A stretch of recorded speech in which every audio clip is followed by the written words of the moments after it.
na malayo, wala akong kasama.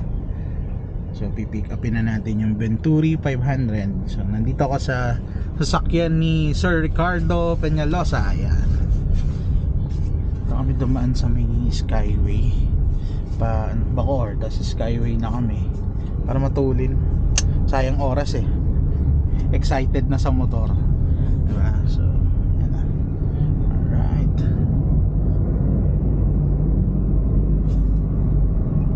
yan, mamaya na lang ulit. Alright, compare last year. Last year, di ba? 2020. Ando sir, bukod bago kayo nag-grab, anong ano nyo, work nyo dati? Pantay ko sa government. Dapat. Eto sir, binili nyo na? Hindi sa akin to. Nag-ano kayo? Ano ko to? Parang boundary ba yun? Kaibigan ni Papa. Kasi sa taxi namin dati, ganun, boundary eh. Boundary.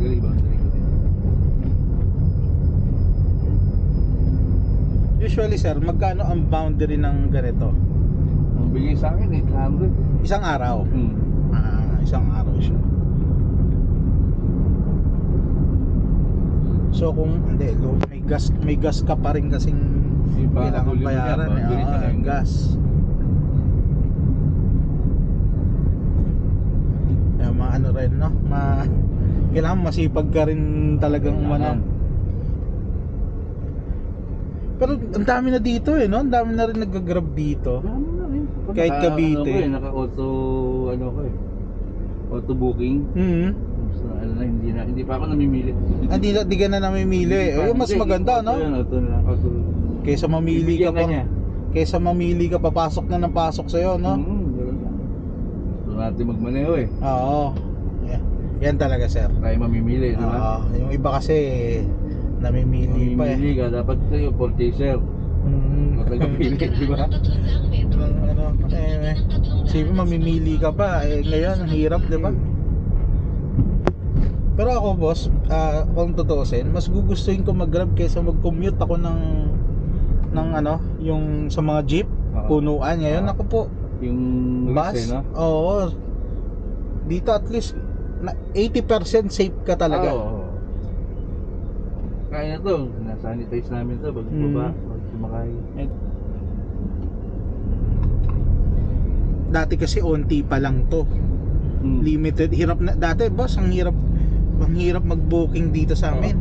Ngayon kanina pagtingin ko, yung parang doon sa Grab app, merong 6 na nakapalibot doon sa kotse. Siguro yung mga yon hindi naka-auto booking. Hindi may mili. Baka yung mga namimili. Madalas wala pa akong tropa eh. Nakikita ko sila, naka-standby lang doon sa Pure Gold. Kasi may tour na kami minsan doon eh. Nag-ano rin kayo? Pahinga rin muna ron. Kasi sayang gas, mahirap lang paikot-ikot. Oo, tama. Auto booking naman siya eh. Pero usually ba sa nakukuha nyo dito lang din? Pero kanina inatid ko sa Antipolo. Ang layo. Tapos di ako nakapapabalik. Hindi na ako sa gas. Okay lang naman. Kasi i-explore ko rin. Oo. Ang layo, no? Antipolo. Saan daan nyo kanina, sir? C5? C5? Dito rin, dito rin. Dito na rin. Sa Bikutan. Ayun, Bikutan. Road 2000 pag tawagin. Oo. Yung bago. Tapos kami ng Kainta tapos Taytay. Ito kasing gamit nyo, tipid sa to eh, no? Sa gas. Ay. Magbabayad na ba tayo dyan? Di pa, no? Hindi pa. Wala pa nga itong Oo nga, ba't dapat pinampalagyan nyo na? Meron pa lang to yung doon sa Coastal. 3 days pa nga lang kasi ito eh. Oo nga. Kasi pag yung customer parang pag gusto madali, di ba? Auto sweep dito eh. Oo. Kasi pag pipila ka ng cash, nako po. Yun. Siguro mamaya pagbalik ko. Ako yun din ang target ko mamaya pagbalik. Makakuha ng mga ng Kasi hindi pa ako makabiragana ng cash ko kasi panggas ko pa yun eh. Oo nga. Grab pay eh. Oo, tama. Ilagay ko baka mga malayo. Ang hirap bumalik pabalik. Paano to, boss? Paano ang payment ko pala nito? Hindi cash? Pwedeng cash. Oo, cash na nga, Pwedeng boss.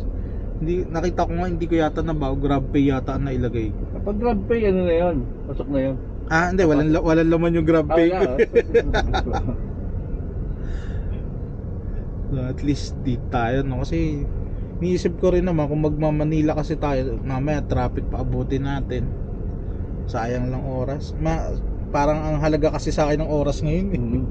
Ipapakabit ka ba kasi kamo? Oo. Hanggang 5 lang mo ngayon usually. Pag lalo Sabado. Inaayos naman na nila. Ay. Kumbaga yung contact ko sa Bristol, Sir Checking na lang. Sir Eugene, pinaredy na niya lahat para pagdating doon, na lang, check na lang nung unit. Ayun, hindi na si Grab. Sakto na si Waze pala. Yan, nasa Quezon Ave exit na tayo. So nagpalagay lang si Kuya Ricardo ng RFID. Yan, so ako pumayag din kasi naman dito rin naman ako aakyat mamaya. So sabi ko kay Kuya Ricardo, dito na kami dumaan sa Skyway para matuntun ko rin naman yung dadaanan ko rin mamaya. So yun, sabi ko kay Kuya, magpalagay ka na rin dito, di ba? Alright. Boss Ricardo, salamat po. Okay, thank you. Well, thank you. Ay, sir. Alright, nandito na ako sa Bristol. Ayun. So, sir. Sir Eugene. Ayan. Yun na pala yung... Yun na yun. Ay, di. Ando na. Oo. Bali, natigan mo na lang muna kung maabot mo. Pagka hindi, babasa ka natin lang. Sige. Lalagay ko lang gas. Bayad muna tayo, no? Bago mo naman sir. So, dito ulit tayo sa Bristol. Alright. Ganda pala nung So, put black and white. So, may damage kasi ang aking paa pa. Settle ko muna, babayaran ko muna yung Venturi. So, pag pumunta kayo dito sa Bristol at bibili kayo ng motor, hanapin nyo lang si Sir Eugene. Yan, alright. Babayad muna ako. Alright, nasa Bristol, Caloocan na ako. Diba? Alright.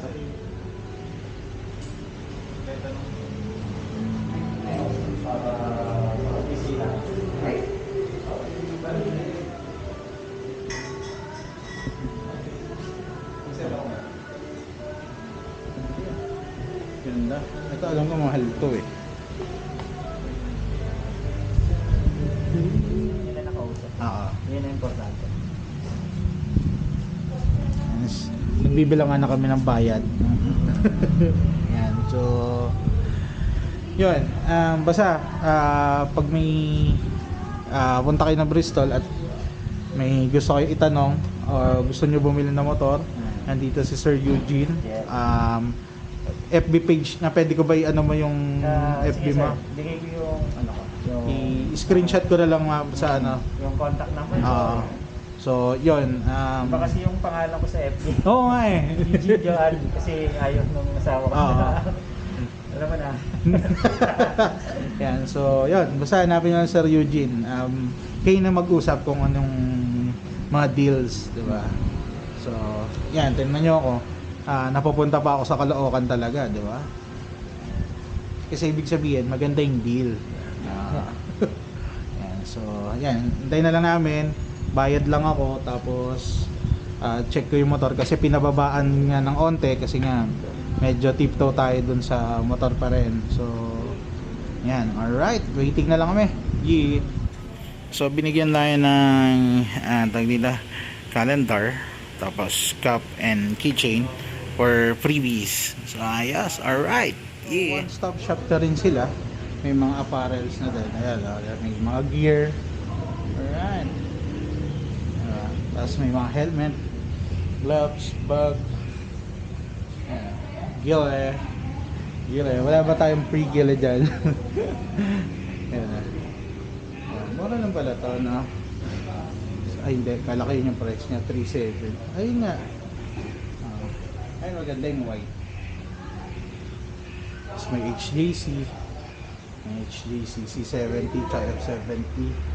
Soon, bibili rin tayo ulit ng another helmet pag nagka-budget na. So, yung F70 maganda. Alright. So guys, tapos na. Pauwi na. Yan. So, salamat Sir Eugene. Yan. Pagpunta kayo dito, hanapin yung Sir Eugene para mai-assist kayo or basta kung ano yung mapag-usapan nyo regarding sa motor. So, eto na. Ang ating Venturi 500. Ang kinuha natin yung latest color na blue and white. Papogi sa personal eh. Yan. So, pogi talaga. Sobra.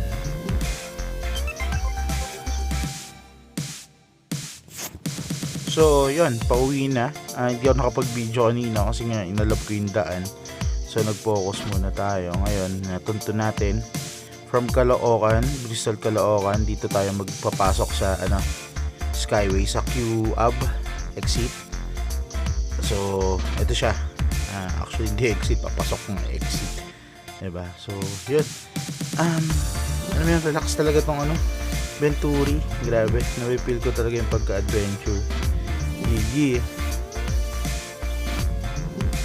So, pag-usapan natin mga ka-Squammy, bakit pinagpalit natin si MT-09 tsaka dito sa Venturi 500, diba?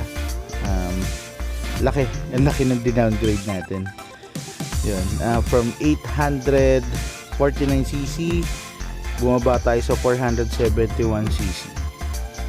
So, budget wise, kailangan on ng budget. So, binenta natin yung MT-09 kahit na pangarap natin yon. So, pero pangarap ko rin naman to, yung adventure bike. Kaya, okay lang, win-win situation pa rin naman. So, bakit ito pa rin yung pinili ko? Si Venturi 500. Diba? It's a big question. Kung titingnan, China brand pa rin ito. Kasi yung makina nga niya is gawa ng Longchin. Diba? So, pero makikita mo yung mga parts, nasa branded yung parts. So, mukhang reliable naman itong unit. And as per checking sa mga reviews, walang nagiging problema. Kung meron man, minor lang, which is normal sa mga motor na ginagamit. So, ito kasi as compare sa MT-09, malakas talaga si MT-09. Actually, isa rin sa consideration kaya binenta ko si MT-09 kasi hindi ko naman kaya talaga yung power niya. So, hindi tayo more on speed. Ang hinahanap ko kasi sa motor ngayon, yung relax talaga, komportable. So, ito ngayon, pagkaupo ko pa lang kanina sa Venturi, so grabe. Relax na relax. Tapos, kampante ako, naabot ko yung floor. So, nga pala, nagbabalang kami ng onte na 1 inch dun sa front shock. So, once na nagamit na tong Venturi, ginagaman ko na, ibabalik na natin sa standard nung front shock kasi lalambot naman na yung shock nito sa likod and maglalagay din tayo ng top box kaya medyo bababa siya.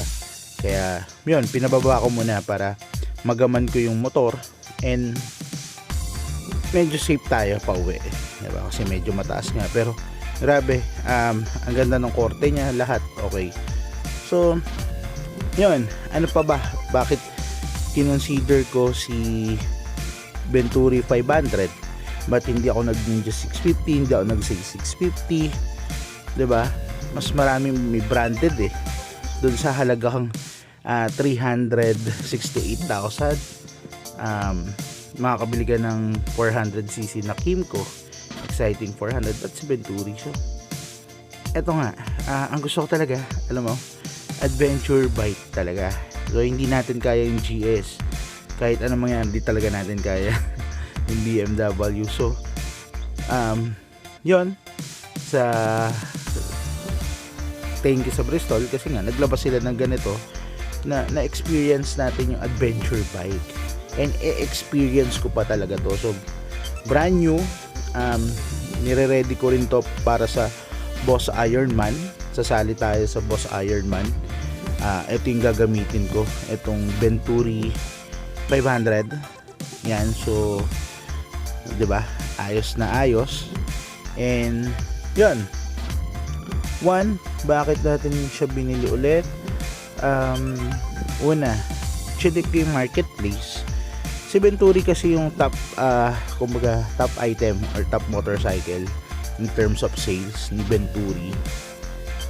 Pero pag tumingin ka sa marketplace, wala dalawa, tatlo yung nakikita mo nagbebenta. Magandang factor yon. Bakit? Kasi ibig sabihin yung Venturi owner nag-enjoy talaga doon sa dito sa motor sa Venturi. Diba? Kasi kung ito ay hindi kalidad or hindi maganda, makikita mo ang dami na neto sa marketplace. 2019 pa to. Kung meron man nagbenta, ang taas din ng odo. Ginamit niya rin talaga yung motor. Diba? Sipin mo yun. So, isa yun sa mga factor na tiningnan ko. Kaya, bumili talaga ako nito. And second, ito kasi pag tiningnan mo, big bike na talaga. No need na maglagay ka pa ng pipe, 'di ba? Siya pa lang, tindig pa lang pag sinakay mo, big bike na. So kasi may mga ibang big bikes na pag tiningnan, kung hindi mo patutunugin, hindi mo ang big bike, 'di ba? Example, si MT-09, malapad lang gulong pero pag tiningnan mo siya, hindi siya mukhang big bike Yan siya. So, yun, kaya medyo mag-aano ka talaga. Mapapabili ka na itong Venturi 500. So, mura na. Kagandahan dito, after sale service nila, maganda kasi nireview nga natin. Grabe. And alam mo yun, malapit lang, kompleto sila sa kompleto sila sa parts na rin. So, and makakapaglagay ako ng top box, which is pangarap ko makapaglagay ng top box, diba? Kasi pag may rides tayo malayuan, makakabili tayo ng mga gusto natin, ilalagay natin, makakapagpasalubong tayo. Yun naman, diba? Ang laking bagay. Kasi yun talagang gusto mangyari pag pag galing ka sa gala, ipasalubong ka pauwi, diba? So yan, sana re-review pa rin natin to na mas maganda yung nakapang long ride tayo, yung may top box na tayo sa likod, para ma-experience din natin talaga. Tsaka titingnan natin yung quality talaga ng motor, kung maganda ba o hindi, kung magkakaroon ba tayo ng problema, di ba? So yan, and malapit na lang kasi sa amin yung Bristol Imus, Bristol Cavite. As in, paglabas nandun na agad yung Bristol. Kaya ito na rin kinuha ko, malapit na sa bahay pag nagpa PMS, diba? Pero siguro hindi kasi nailagay yung ilaw tsaka busina ngayon. Siguro after 500 ko, takbo ko ng Caloocan, Bristol, para makapagpalagay na rin ng auxiliary light tsaka ng busina. So after nun, doon na siguro tayo sa Bristol Imus mag-maintain netong ating motor. So yun, diba? Pogi talaga, pogi. Meron na nag-discuss sa akin yung mga sports mode tsaka yung safe mode. So yun, hindi pa rin naman natin kasi ma-experience kung hindi tayo maglo-long ride talaga. Kaya hindi ko pa rin to pwede ihataw, diba? Kasi nga bago pa, kumbaga kailangan pa tayo kahit pa paano mag-break in kasi may mga libre to. So ang una natin gagawin, palitan ng busina, palitan ng lagyan ng auxiliary light, tapos top box. So yun lang yung pinaka gagawin ko dito sa motor. Pannier, hindi muna, top box lang muna. So alright, yan. So yan, uwi na ako. Ang ganda talaga, ang sarap. Relax talaga. Yee. Yan, so mga ka-Squabby, salamat sa panonood. Suportahan nyo ako sa ating gagamiting motor ngayon. Para makita nyo kung saan tayo mga pupunta. So ito yung gagamitin natin. Then ibibilin pa tayong isang motor. Ang bala ko kasi isang sniper. Nabenta ko na rin kasi si Pino. So yan. Alright, let's enjoy the road. Yee! Shout out.